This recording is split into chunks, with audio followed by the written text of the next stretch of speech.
Ачит ихэд компани.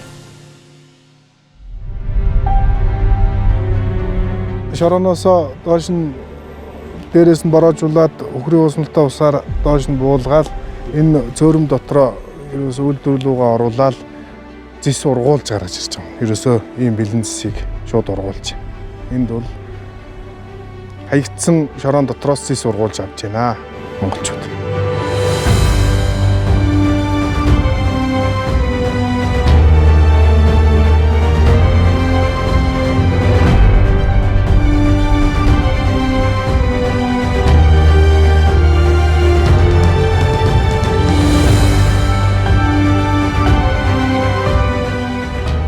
Хаягдлыг хаяхгүй харин Эрдэнэс шүүрдэн аранжин зэсийн үйлдвэрлэлийг дэлхийн жишгт хүргэсэн алсын хараатай байгаль дээлтэй ачит ихэд тэргүүлэгч компани. Тэгэхээр эндээс одоо зис гаргаж аваад байна гэдэг байгаа байхгүй. Одоо энэ чулуун дундаас. Тэгэхээр энэ ямархуу технологи байна. Хамгийн энгийнээр. За ийм асуулт асуусанд баярлалаа. Тэгэхээр энэ 2 дугаар овоолго, 1 дугаар овоолго гэдэг ийм нийт 12 овоолго байдаг. Энэ ямар учиртай юм бэ гэхээр Эрдэнэт үйлдвэр ашиглалтанд орсон цагаас эхлээд тэгээ өнгөн хөрснөө болоод эсэлдсэн ядуу агуулгатай хөдрөө бол ингэж овоолж ирсэн. Одоо өдөр тутам өнөөдөр ч гэсэн ингэ нэг газар бол овоолж л байгаа.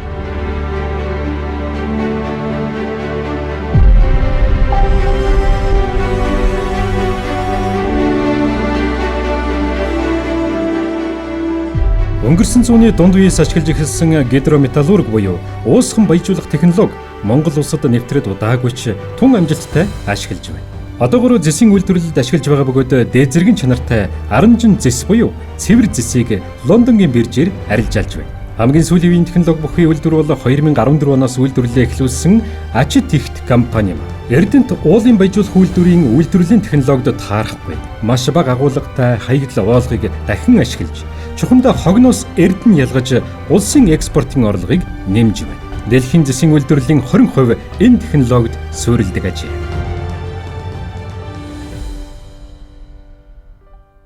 Тэгэхээр энэ 2 дугаар овоолго бол тэр 12 овоолгын балансаас хасагдсан 3 овоолгын нэг нь. Баланс хасагдсан гэдэг одоо ерөнхийдөө ашиггүй хог гэсэн үг. Тэр эдийн засгийн хувьд ашиггүй, ашиглахгүй гэсэн үг. Тэгэл одоо соёлтойгоор бол одоо ингээд өөрийнхөө хөрөнгөөс хассан гэсэн үг л дээ. Тэгэхээр энэ 78-аас 2005 оны хооронд хуримтлагдсан юм овоолго байгаа. Тэгээ энэ овоолгыг бол одоо Эрдэнэтээс өөр технологиор ашиглаж болох хэсэг талаар бол зөндөө гадна дотны компаниуд Эрдэнэт өөрөө судалсан байдаг. Тэгээ судлаад эдийн засгийн хувьд өөр ашиггүй гэж татгалзаж ирсэн байсан. Жижигхэн түүх хэрэг 2006 онд ингээд ажилгүй ингээ хувийн секторлөө төрийн албанаас шилжээд байж исэн чинь гадны Английн компани ирээд тэгээд олон судалгаа хийсэн. Тэр нэг судалгаа нь бол энэ 2 дугаар овоолгыг ер нь ашиглавал яасан гээд тэгээд Австралийн Эрдэнэт ирээд судлаад лаборатори юм хийгээд ер нь байж болох юм. Тэгээд туршилтын үйлдвэр барья. Тэгээд туршилтын үйлдвэр амжилттай болвол 10,000 тонны одоо хүчин чадалтай үйлдвэр гидрометаллургийн үйлдвэр барья гэж жилд 10,000 тонн зис авах чадaltaй. Тийм үйлдвэр байгуулъя гэж ярьж яриа хэлцээ хийж байснаа гів гинт орхиод тэгээ тохиролцож чадахгүй Монголын талтаа. Тэгээд Казахстанд руу очиод тэнцээ жилдээ 15,000 тонн зис үйлдвэрлэдэг тийм хүчин чадалтай үйлдвэр бариад одоо Лондонгийн металлын биржээр хувьцаанд арилжаалагдж байгаа тэр компани л да. Тэгээ ингээд судлаа сонирхоод явсаар байгаад тэгээ ер нь тэр гадныхан бол болно гэж хэлсэн юм чи яага болдоггүй юм бэ гэж ийшээ зориглоод орцсон. Тэгээд ер нь яаж зис авдгийг юм бэ гэхлээр их энгийнээр хэлээ л дээ. Одоо ингээд тэсэлгээ хийгдлээ. Тэгээ одоо ингээд Эрдэнэтийн технологи тохирох хөдрөө тийшээ ачлаа. Агуулга одоо чанар бүх юмараа тэгээ эсэлдсэн ядуу агуулгатай одоо энэ оксидны гэж ярьдаг эсэлдсэн одоо агаартай хөрсөнд орсон тэгээд Эрдэнэт үйлдвэрийн хөвлөн байжуулах технологи тохирохгүй хөдрөө ингээд овоолдог. Тэр одоо бид нэг 2 дугаар овоолго дээр байж байна. Тэгэхээр одоо энэ овоолгоос яаж одоо зис гаргадаг нууцыг хэлж өгье тэхөө. Тэгэхээр энэ 2 дугаар одоо энэ овоолго дээр хөхрийн хүчлийн сулруулсан уус бол 0.5%-ийн сулруулсан уусмалаар угаагаад бороожуулаад тэгээд тэр бороожуулж гарч ирсэн одоо уусмалыг нь тосч аваад нэг иймэрхүү хэлбэртэй энэ дээр нь ингээд янз бүрийн одоо ирригент урвалжуудыг нэмээд одоо товчлоод хэлчих юм бол тэгэд ийм одоо Борожууд нь гэдэг нь одоо энэ хоолойнуудаас доошогоо одоо хөхрийн хүчлийн уусмал энэ атвал руу орж ийн гэсэн. Тий, атвал руу ороод уусгаад гадна талд нь ингээ ногоо харагдаж штэ. Тэгэхээр энэ бол зис. Тэгэхээр энийг бол өөртөө уусгаад тэгээ өөртөө тэгээд тэгээ ийм шингэн болно гэсэн үг. Энэ бол энэ л гэсэн. Тий. Тэгэхээр хөхрийн хүчлэр ингээ угаана. Тэгэхээр угаагаад ийм одоо ерөнхийдөө ийм одоо 2 3 үе шаттай ийм одоо шингэн гарч ирнэ. Одоо энэ бол энэ доор байгаа нөгөө нэг евро хоолоогоор сангууд руу орж байгаа чи одоо энэ цөөрмөр дамжаад хоолоогоор дамжаад үйлдвэр дээр очиод одоо энийг одоо дээр нь ликс, органик, керосин нэмээд тэгээд ийм одоо шингэн гаргаж байгаа. Тэгэхээр одоо энэ шингэн дотор бол юу вэ гэхээр зэсийн йон одоо хадгалагдаж байгаа. Нүдэнд бид нар харагдахгүй. Одоо энэ зэсийн йон агуулсан энэ одоо уусмалаа, баяжмалаа одоо гадаа нэмэх хасах одоо 30 40 хэм байгаас үл хамааран тогтмол градуст халаагаад тэгээд энэ дотор байгаа энэ зэсийн йоныг ургуулж авна. Тэгэхээр одоо шингэнээс одоо хатуу биетэй саяны өссөн юу вэ? Хатуу биетэй ийм одоо лондонгийн металлын биржид арилжаалагддаг 5.9-тэй зэс одоо ялгаж авч байгаа, гаргаж авч байгаа. Тэгэхээр одоо энэ шингэнээс энэ зэсийг ургуулж авч байгаа гэсэн үг. 7 хоногийн туршид. Ерөнхийдөө бол нөгөө энгийн дээр тараг үрдэг шиг технологи тогтмол температур дээр л одоо битүү барих. Тэгээ H2SO4-г хөхрийн хүчлийг сулруулад 0.5%-аар угаагаад тэгээ тэр угаасан энэ усан дотор байгаа зэсийн одоо ионыг одоо ингэж ургуулж авч ийн гэсэн үг. Энэ бол өндөр технологи. Тэр болгон хийхэд химикээс илүү физикийн ер нь хими одоо юм бол химик тэгээ физик.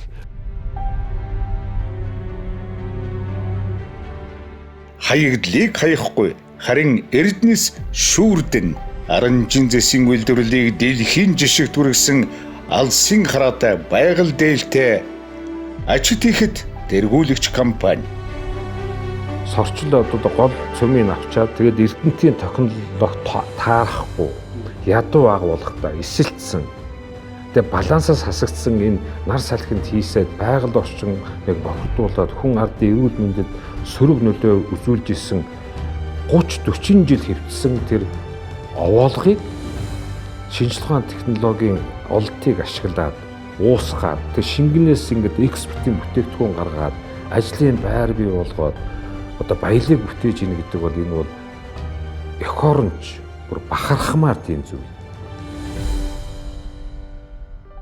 Энэ баруужуулах технологи бол ер нь бол халуун 7 орны технологи юм л дээ тий.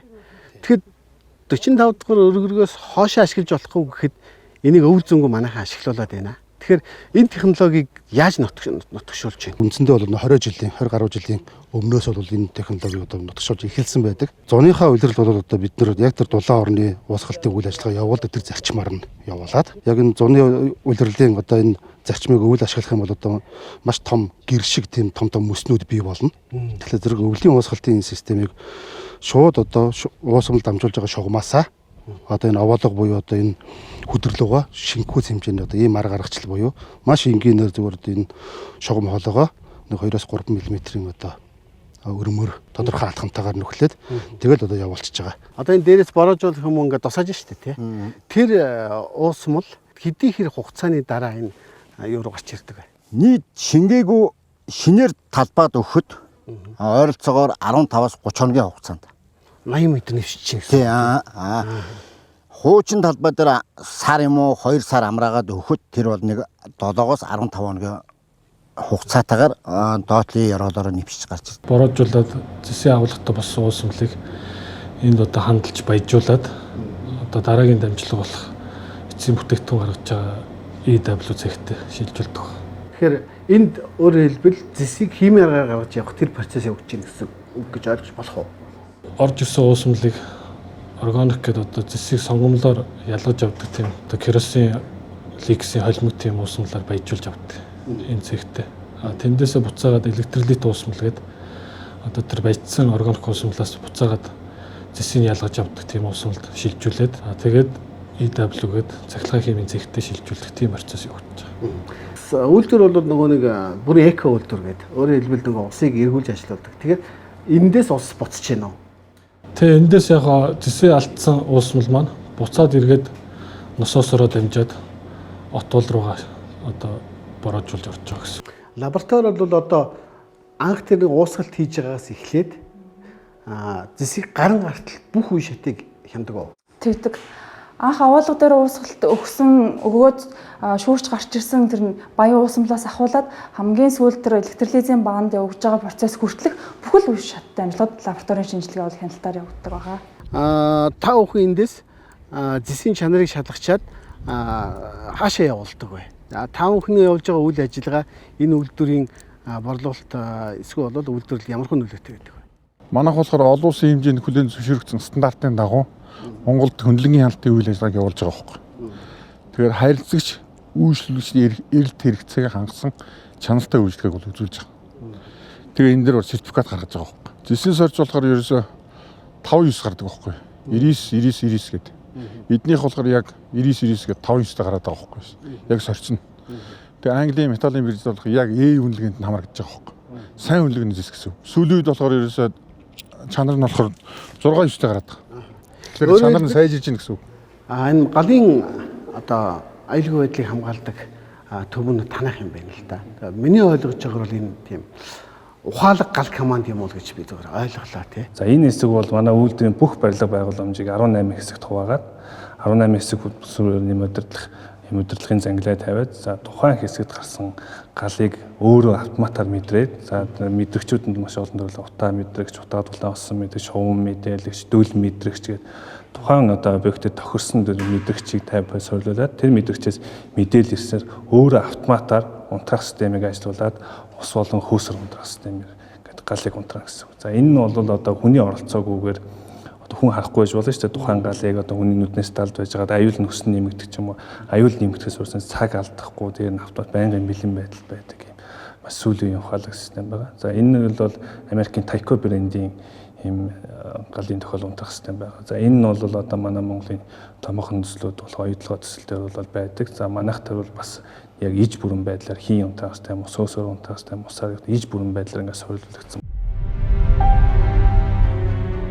Шорооноос доош нь дээрээс нь бороожуулаад өхрийн уусмалтай усаар доош нь буулгаад энэ цөөрөм дотроо ерөөсөө үйлдвэрлэлүүгээ оруулаад зис ургуулж гаргаж ирж байгаа. Ерөөсөө ийм бэлэн зисийг шууд ургуулж. Энд бол хаягдсан шороон дотроос зис ургуулж авч байна монголчууд.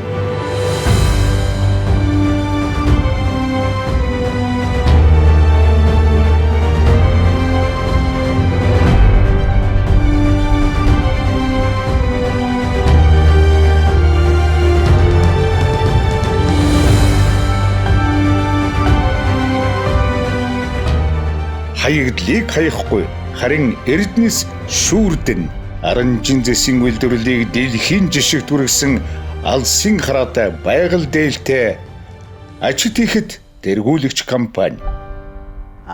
Энэ хоёрдугаар агуулга чухам ямархуу байдлаар тавхан авсан. Яг энэ агуулгын үндсэн юу нь бүртгэл нь хаанаас? За манай үйлдвэрийн үйл ажиллагаа явуулдаг одоо хоёрдугаар агуулга бол Эрдэнэт үйлдвэр байгуулагдсан 78 оноос 2005 оны хооронд тий балансын бус гэж манай үйлдвэрийг анхын одоо балансын бус 2 дугаар агуулга дээр ингээд үйл ажиллагаа явуулахад Монгол улсын нөөцөнд балансаас хасагдсан байсан учраас нөөцөнд бүртгэлгүй байсан. За бид нэр энэ үйлдвэрлэлийг явуулахын тулд эхлээд энэ 2 дугаар агуулгыг нөөцөд бүртгүүлжээж тэгжээж нэгэ одоо ашиглаж ингэж үйлдвэрлэл явуулж өнөөдөр ингээд энэхээ ашиглаад гарсан бүтээгдэхүүнийг одоо Лондонгийн биржийн үнээр одоо гадаадад экспортод гарган одоо бүтээгдэхүүнээ борлуулж байгаа. Хөрөнгө мөнгө яаж босох вэ гэдэг л асуулт. Энэ бол тийм бас Монголд бол шинэ технологи шүү дээ, тий? Том хөрөнгө оруулалт.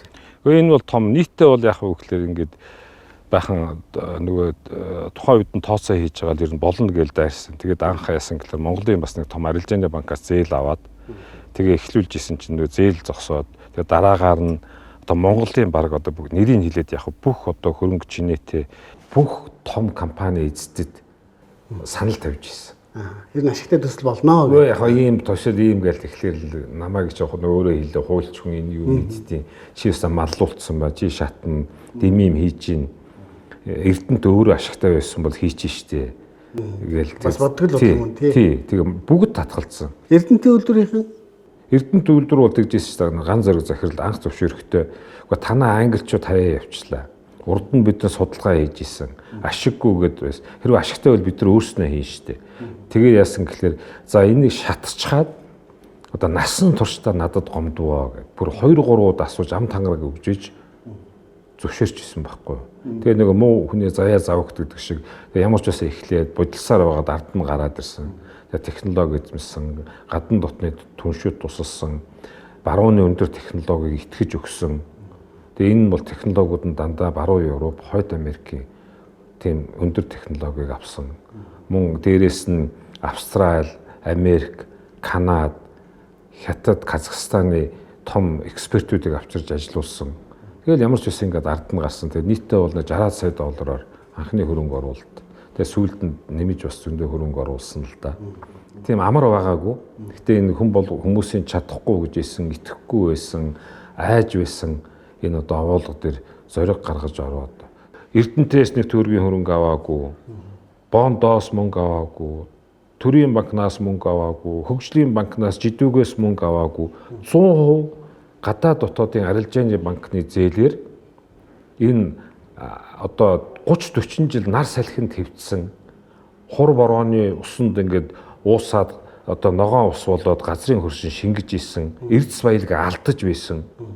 Тийм овоолгыг одоо эрсдэл, тооцоо, судалгаа энэ бүгдээс суурлаад одоо зориг гаргаад дайрсан. Энэ бол үнэхээр магтан дуулууштай төсөл, дэлгэрүүлжтэй төсөл.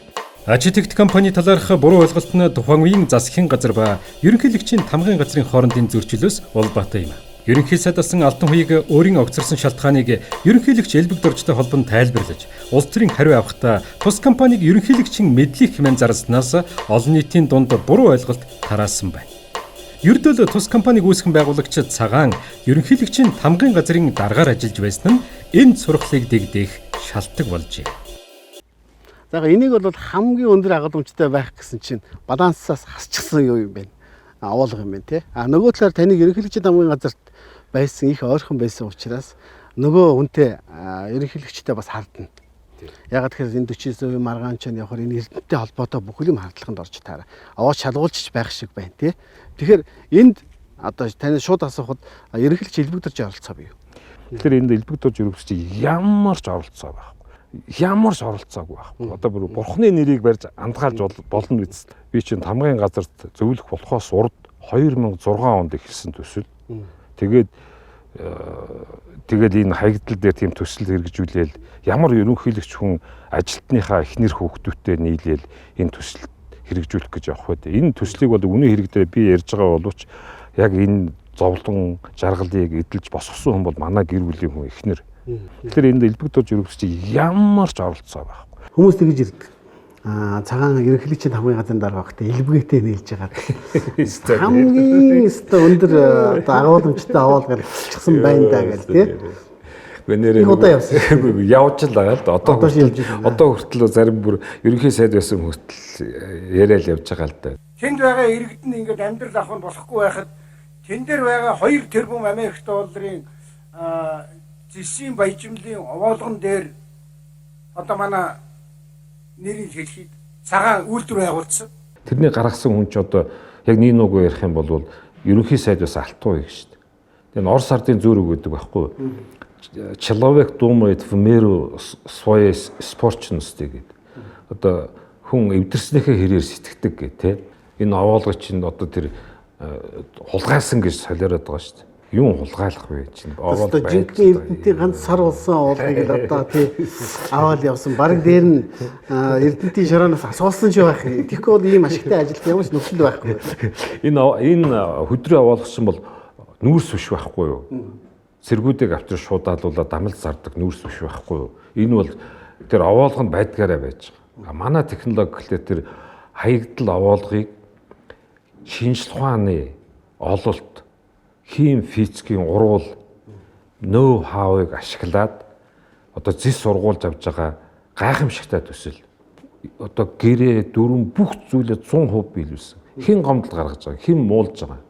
Хэн ч яахгүй. Зүгээр л яг үнэндээ бол манад ажиллаж исэн нэг дүүд нь мөнгө өгсөнгүү гэл ингээл одоо хорлох ажиллагаа явагдаж байгаа байхгүй юу. Тэгээ муулчаад одоо бодолд намайг хулгай хийсэн гэж хэлчихэд өдөр нь хулгай хийсэн гэчихэд оройн болохоор мөнгө өг гэж байгаа ч одоо хувьцаа өг гэж байгаа чинь одоо хам хэрэгтэн болох гэж гинүү хулгай юмнаас одоо хуваалцах гээд байгаа. Эсвэл би хулгайч биш болж таарах нь биш. Хэдэн тохирох хэдэн хуваарь тохирох гэсэн. Өө 10% өг гэдгээр бичгээр. Жил 4 сар ажилласан нөхөр чинь шүүхт өргөдөл гаргахаар нь би баримттай ярьж шít. Баримттай. Тэрнээс би амаар ярьсан биш. Ерөнхий сайд байхдаа ингээл нүүрсний дамын намаа хийгээл хичнээн хүний хөлдөөч ирсэн. Тэгээ өөртөө адилхан бодож шít. Элбэг даржны хэлэх шир нь юу гэж үзчихсэн. Мэдсэн нь ер нь би ямар ч юм мэдэхгүй. Нэг удаа ингээ байж исэн чинь нэгд өдөр ажил ихсэн чинь ороод иргээл дуудулж чинь орсон чинь нэг тийм нэг дурамчхан байгаа юм мэдэгддэг шүү дээ. Тэ тэгсэн чинь чи хаагур юу хийгээ яваад байгаа. Тамшаалал юм шидэл нэг ингээ. Тэглээ. Тэгэхээр миний жоохон гэдүү хөдлөөд ажиллаа хийж байгааг би ямар ажил хийж байгааг та мэдж байгаа юу үстэй гэж жоохон хэрэгжүүлэхлээ. Тэгсэн чинь чи тэр Эрдэнэтэд юу хийгээд байгаа юм гээл тэгж. Тэр танд хамаагүй гэл. Тэгтээ юу гинэ гэсэн чинь тэр танд хамаагүй. Яагаад хамаагүй гэдэг юм гинэ. Гэхдээ тэр яг та тийч манай ихнэр ингээд шинжлэх ухааны тийм туршилтын гэмээр тийм эрсдэлтэй төсөл хэрэгжүүлж байгаамаа. Хаягдлыг баялаг болгосон тийм юм хийж байгаамаа. Тэр танд хамаагүй гэсэн чинь. Чи яагаад надад хэлдэггүй юм гинэ. Гэхдээ танд хэлэх ямар шаардлага байна? Чи тамгын газрын ажил биш. Манай ихнэр юу хийх нь танд ирнэ ямар хамаатай гэсэн чинь. Тэг яагаад надад ингээ байцаагаад байгаа ингээ би асуул да. Тэгсэн чинь үгүй би сая хагас бүтэн өдөр Эрдэнэт яваад хүмүүстэй уулзсан чинь нэг хурал уулзалтан дээр цагаан таарын чи үйлдвэр байгуулж байгаа гэж надаас асуугаад тэгэхээр юу үйлдвэр юу яриад байгаа тийм юм байхгүй гэж хэлчихлээ. Тэгээ би уулзалт харж ирээд асуусан чинь чамайг тийм чи үйлдвэр барьж ийн гэж хүмүүс хэллээ гэд. Тэгэхээр заа зовоочтараа ерөөхдөө би тэгвэл одоо хэвлэл ихнийг дуудаад хэвлийн хурал хийгээд энэ төсөлд элбэг дурж ерөөхдөө оролцоо хамаа байхгүйгээд хэлчихүү гэсэн чинь уурлаад муу пэмэ тэгэх юм бол бүр улам хардна тэнийг юм хайшаа тэргээд тэгэл өнгөрцсөн байхгүй. Тэрнээс биш ерөөсөө ямар ч өстой бүр ингээд оролцоо хүмүүхийн тоосны чинээч юм байхгүй байхгүй. Тэгээ худлаа яриад идэг. Тэр элбэг дурж ерөөхдөө шилсэн байлээ шүү дээ. Тэр компани миний хувь байвал та нар олоод аваараа устдаа аваараа тэр олсон хүн өөртөө аваараа гэдэг. Байхгүй юм чи яаж байх юм. Тэгээ одоо өнгөрсөн одоо бараг жил энэ авилгатай тэмцэх газрын хуулийнхан 30-40 хүн бараг хагас жил бүтэн жил шалгалаа шүү дээ. Тэгэд үнэхээр одоо цэвэрлсэн. Тэгээ одоо ингээд ийм юм байхгүй мэддэг гэсэн чинь үгүй бид нар шалгасан тэгээ хэрэг үүсгээгүй юм чинь одоо цагаатгсан барьсан гэж хэлэх үндсэл байхгүй гэж байгаа. Манай гэр орон компани бүх юмыг шалгасан. 20 жил баг миний цусны шинжилгээ гიშгсэн атхан болгоныг шинжилсэн, судалсан дандаа Эрдэнэтэд ажилладаг залуучууд, эмэгтэйчүүд босгоод ингээд татвар төлөөд хуулийн дагуу явж байгаа юмыг харлуулад байгаа нь тэр том өндөр албан тушаал хашчихсан хүн муухай харагдаж байгаа байхгүй юу? Ачтдаг компани улсад нийт 8 төрлийн татвар төлдөг. Өнөөдрийг хүртэл бол одоогоор 198 тэрбум төгрөгийн татварыг улсад улс болон орон нутагт нийлээд төлсөн байгаа. Эрдэнэт үйлдвэрт бол 13.2 тэрбум төгрөгийг төлсөн байгаа. Үүнээс гадна ашиглалтын төлбөр хэлбэрээр амнатын төлбөрийг 10.4 тэрбум төгрөгийн төлбөрийг улсад бол төлсөн байна. Энэ хэдэн жилийн үр дүн? Сүүлийн 14 оноос хойш гэдэг сүүлийн 6 жил. Одоо байгуулагдсанаас хойш. Тийм байгуулагдсанаас хойш. Би бүр ингээд яхаар нь би буруу ойлгоод байгаа болов гэж би захиа бичихгүй юу. Алтан хуйгаа ийм учиртай очиж үзээ. Тэгээ надаас зөвхөн уучлалт гуйчгаа. Ингээ тгий мэгээ гэсэн чинь хариу өгөхгүй бичихээр хариу өгөх ёстой шүү. Тэгснэ зурагтаа цагаанаа битгий чи захиа бичээд. Гэхдээ захиа бичнэ гэдэг чинь хүндэтгэлийн дээд хэлбэр шүү дээ. Тэгвэл одоо том алд хашижсэн хүмүүс чинь ингээл нэг годомжинд эсвэл одоо нэг хоёр хүн хэрэлдэж байгаа юм шиг байх юм. Муухай харагдаад байгаа байхгүй. Монголын төрийг тэр элбэг элбэг төрж ерөнхийлөгч байсан. Та хамгийн гадрын дарга байсан. Алтан уясад ерөнхийлөгч байсан. Дарлагжав гэдэг хүн юу байсан? Прокурор байсан тэр. Тэр үед яг таны яриад байгаа шиг ийм дээрмих газар авсан тухай яриа одоо эд яригдчих байгаа байхгүй. Тэгэхээр ийм байна. Та нар дөрвөл мэдэх ёстой юм. Надад бүр төр том алба хашиж исэн бүр төрийн тэргийн байсан хүн надад нэг утас хэлсэн хэлэхгүй юу. Ингээд хуулийн байгууллага ингээд хувийн өмчөнд гадны хөрөнгө оруулалт үргээсэн алхам хийгээд байна гэд. ийм юмруу халддаг ийм одоо хонгил гэж хэрвээ байсан бол Алтан хувийг ерөнхий сайд байхад гарсан байхгүй юу? Тэгээд Алтан хувийн ерөнхий сайд байхад би одоо хэрвээ санаж байгаа бол бараг огцорхоос өмнө холын зориггүй бол ойрын зовлон оршин гэд би шүүмжилж нийтлэл бичижсэн байхгүй юу? Ийм болж ийнэ гэд. Тэгэхээр тэр Алтан хувийг огцорчоод одоо шудраг биш хонголын тухай ярьжсэн бол би ажлаа хийж байхдаа ил тод шүүмжилж өгүүлд нийтэлж исэн. Одоо үзүүлж болж байна. Тэгэхээр энэ одоо хэрвээ шудраг биш хонгол яасан гэвэл Алтан хувийг бүтээлцсэн. Алтан хувийг ч ерөөсөө яасан бүх юмаа саатуулдаг хүн байхгүй юу? Оюу толгой зогсоосон, таван толгой зогсоосон, төмөр зам зогсоосон, шин онгоцны буудал зогсоосон, олон барилгын үдээр зогсоосон толгой муута царц цаана гэж тийм тэнэг үг гаргаад тэгээд энэ эмнэлгийг шорон болгон чөлөө юу ч болгоно гэдэг үлээ юм. Тийм сонин юм хийсэн. Тэгээд Монгол улсыг хамгийн хөрөнд оруулсан. Чингис Бонд гэж авчрал баахан өрн тараг хийсэн. Би зүгээр яаж юм гэхээр Алтан хувийг бол Монголын төрийн өндөр босхийг намхан болгосон ерөнхий сайд байхгүй. Төрийн албыг төрлийн алба болгосон. Шороноосоо доош нь дээрээс нь бороожуулаад өхрийн усмалтай усаар доош нь буулгаад энэ цөөрөм дотроо ерөөсөө үйлдвэрлэлүүгээ оруулаад зис ургуулж гаргаж ирж байгаа. Ерөөсөө ийм бэлэн зисийг шууд ургуулж. Энд бол хаягдсан шорон дотроос зис ургуулж авч байна монголчууд.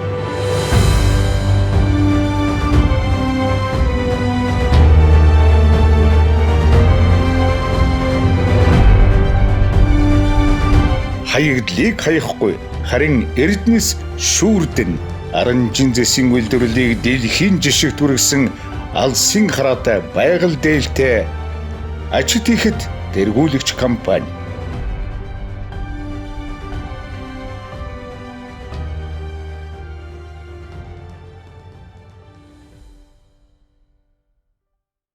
Энэ л гайхалтай юм л да. 200 гаруй ажилтан гэхэд 200 гаруй ажилт бүгд нь Монгол хүн байгаа даа тий. Манай ч ихтэй зэсийн технологи хүн бол яадаггүй шүү дээ. Бэлтгэдэггүй шүү дээ.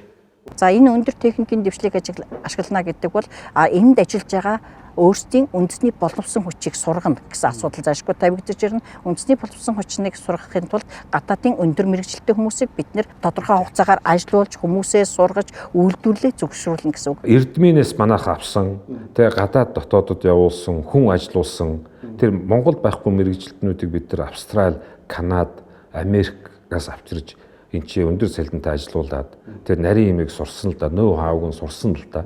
Тэгэхээр энэ бол үнэхээр бас яг мөнгө цаас гэхээс илүү ийм үндэсний боловсон хүчинтэй болсон. Тэгээ манай энэ залуучууд бол ийм үйлдвэрийг ямар ч үйлдвэрийг ажилуулах тийм чадвартай, мэдлэгтэй, туршлагатай болно гэдэг бол их том бололт л да. 10 орчим жилийн турш ингэж явагцаар хагаад өнөөдөр манай үйлдвэр бол яг 100% үндэсний ажилчдаа 100% мэрэгсэн боловсон хүчинтэй ингээд Лондонгийн засгийн 5-9 ийм гадуудын зэс гаргах хэмжээнд хүрчээд байна. Балансын бус өдрийг яаж хэрхэн уусгаж авах вэ? Монголд бол тэр талаар бол бараг байдгүй, бараг мэрэгжилтэн ч байхгүйсэн. Тэгвэл Америкчууд ирээд биднэрт эрдэм зааж өгөөд сургаад тэрөөс энэ үйлдвэр 100 Монголын залуучууд бүтээн байгуулсан гар нь маш их багархдаг.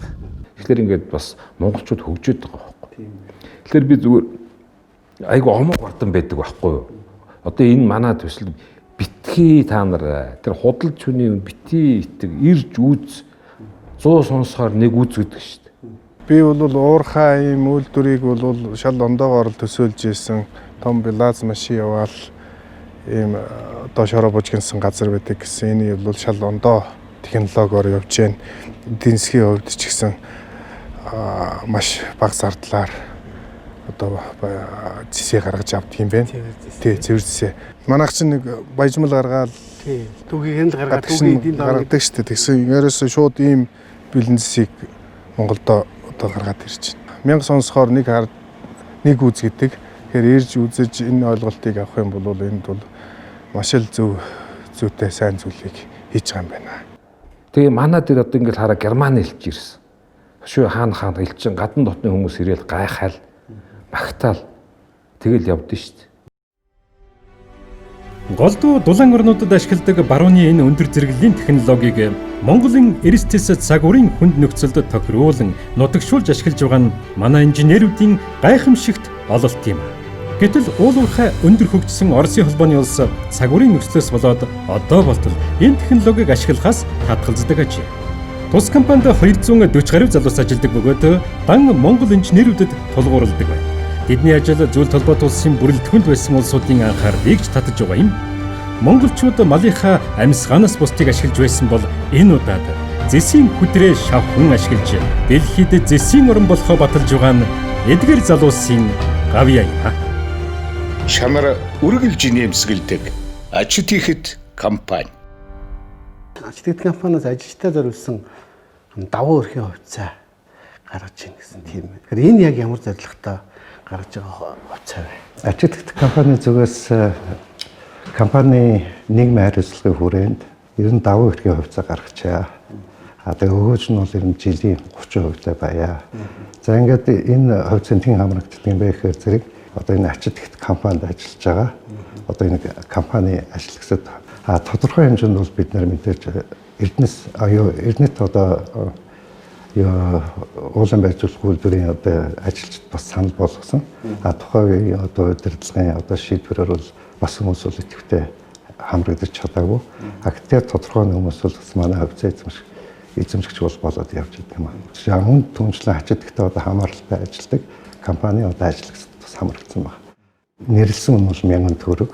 Нэг хүн бол одоо 10 сая төгрөг хүртэл авахар хэмжээтэй босго тавьчих. Тэгээ үндсэндээ 30% өгөөж гэдэг нь одоо 10 сая төгрөгөөр авсан байлаа гэхэд жилдээ 3 сая төгрөг. Тэгээд татвараа ингээд нэг 300 мянган төгрөг 10% оногддог шүү дээ. Одоо зээлийн үдээшл. Тэгэхээр зүгээр гар дээр нь бол 2.7 сая төгрөг жил бүр авч байгаа гэсэн. Дээр нь бас хувьцааны нөгөө нэг нөхцөл нь болохоор зэрэг энэ ногдол ашиг бол улирал болгон өгөхөөр одоо давуу эрхийн хувьцааны бас нэг онцлог байдаг тийм. Тэгэхээр зэрэг бол одоо үндсэндээ нэг санхүүгийн бас нэг боловсролыг дээшлүүлэх тал дээр гэж ярьдаг. Тэр чиглэлээр бол бас нэлээх айтайхан ийм төсөл ажил. Хаягдлыг хаяхгүй харин Эрдэнэс шүүрдэн аранжин зэсийн үйлдвэрлэлийг дэлхийн жишгт хүргэсэн алсын хараатай байгаль дээлтэй ачит ихэд тэргүүлэгч компани. Сорчил одоо гол цөмийг авчаад тэгээд Эрдэнэтийн технологи таарахгүй ядуу ага болгохдоо эсэлтсэн. Тэгээд балансаас хасагдсан энэ нар салхинд хийсээ байгаль орчин яг бохирдуулаад хүн ардын эрүүл мэндэд сөрөг нөлөө үзүүлж исэн 30-40 жил хэвтсэн тэр овоолгыг шинжлэх ухааны технологийн олдтыг ашиглаад уусгаад тэр шингэнээс ингээд экспортын бүтээгдэхүүн гаргаад ажлын байр бий болгоод одоо баялаг бүтээж ийн гэдэг бол энэ бол экоронч бүр бахархмаар тийм зүйл.